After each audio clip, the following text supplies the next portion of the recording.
go. Something that you guys go. Thanks everyone. Australian Vice Captain Steve Smith here today after his 34th century in Test cricket to answer your questions. Someone like to lead us off. Sir.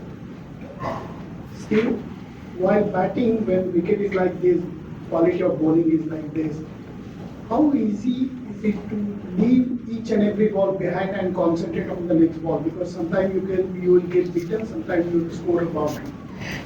Yeah, I mean, I think that's just batting.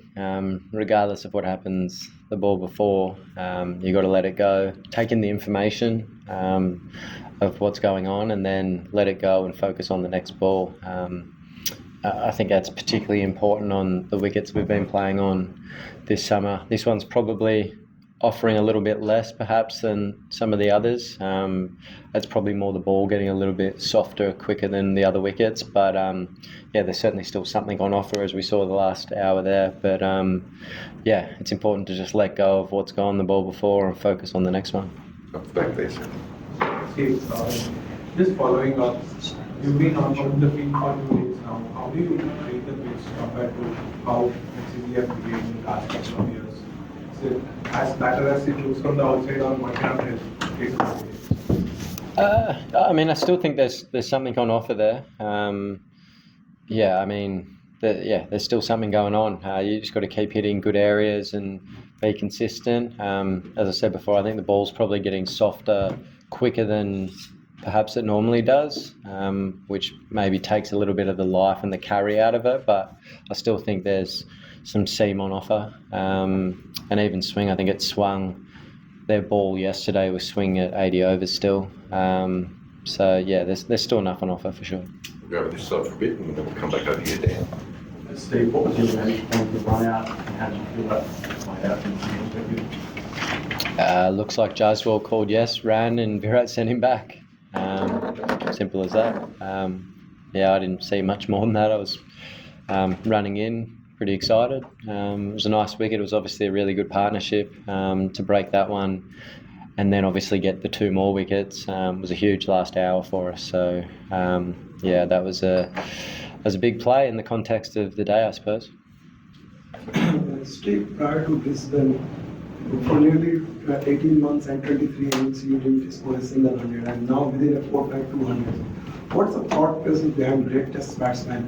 How do they see their so-called struggle, and they always think that there is a future, there is a future? I mean, just you got to have faith. You got to have a bit of trust in what you're trying to do. You know, I've played the game for long enough now to know that you can have your ups and downs.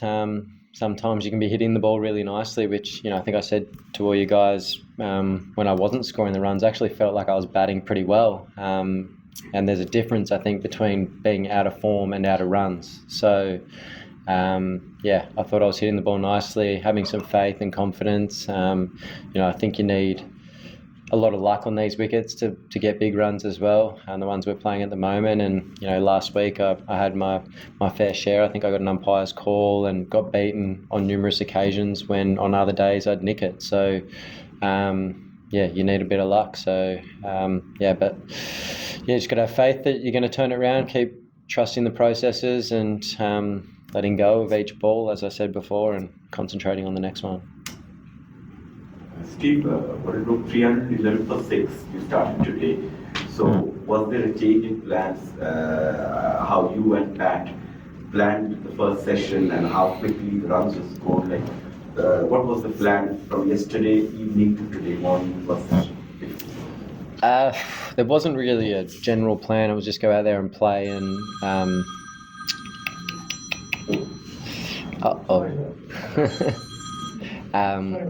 that's all right, mate, no worries.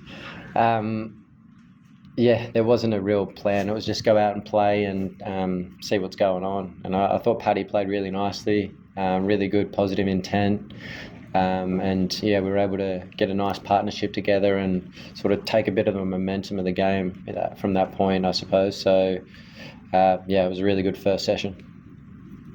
Steve, congratulations on your 100. But just want to ask that you know, the team is kept on planning on Virat Kohli, and they are continuously achieving that success. You know, bowling him outside the off stump and getting the edge. And Can you talk a little about this? That how you're planning this, and what kind of conversation do you have? Are you guys very assured that in first ball, in 10th ball, or in 40th or in 80th ball, we'll get him somewhere down the line?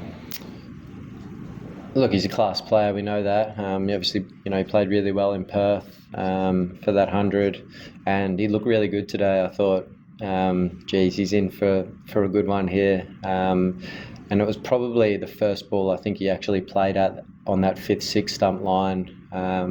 He was really disciplined today. He was leaving nicely, making the bowlers come to him a bit more and scoring well through the leg side and when we went short. So, I thought we were in for, a bit of a masterclass there. But fortunately, Barrel got one to sort of straighten probably off the line on that 5th, 6th stump, and he probably was one of the only ones he played at. It was fortunate to catch the edge.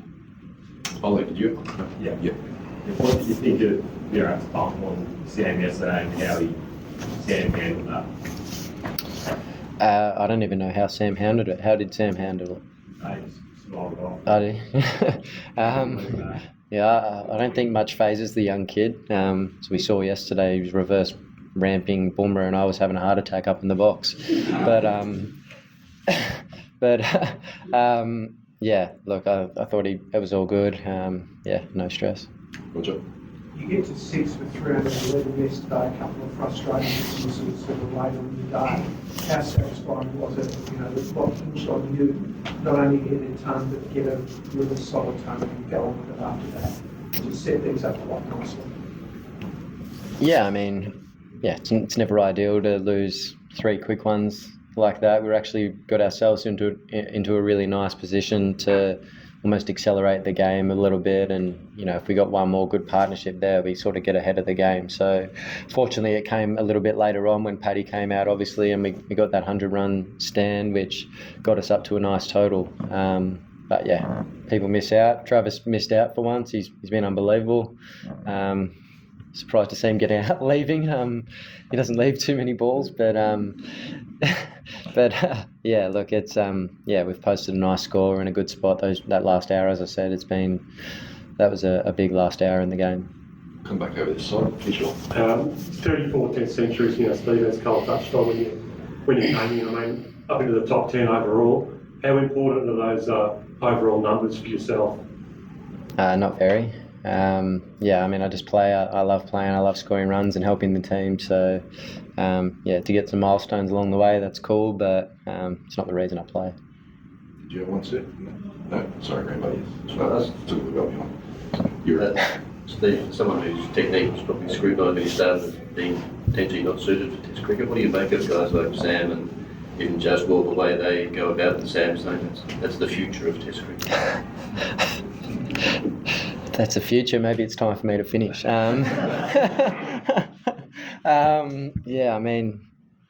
got to have some serious courage to do what he did yesterday. And, that first over, Boomer beat him, 3 or 4 times, bowled some really nice balls, and actually thought he played them really well, played down the line, and they just did too much, and he beat the outside edge. And then for a kid to have the confidence to start lapping and reverse lapping arguably one of the best bowlers that have played the game, shows some serious confidence in the kid and real courage. So it sort of swung momentum our way. I think you saw when he got picked, George and Ron said they wanted to see something different, show something different to the new ball, and we certainly saw that, and it worked out really well for us yesterday. Last one, Just on the Jaiswal Kohli run out, obviously in a situation like that, they have to make a quick decision on who they can sacrifice, right? Like they have enough time to do that. Who would you guys have rather have bowled at? I'm not answering that. No, look, they were both looking really good. Jaiswal played a nice innings today.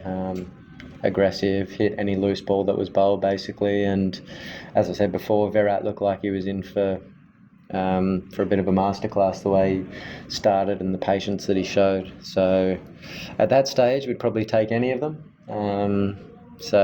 yeah, and just fortunate, I suppose. Sometimes when you have one of those things happen and you break a partnership, you can get that other guy out quickly, and happened today, which was good for us. Thanks, everyone. Thank you. Thanks.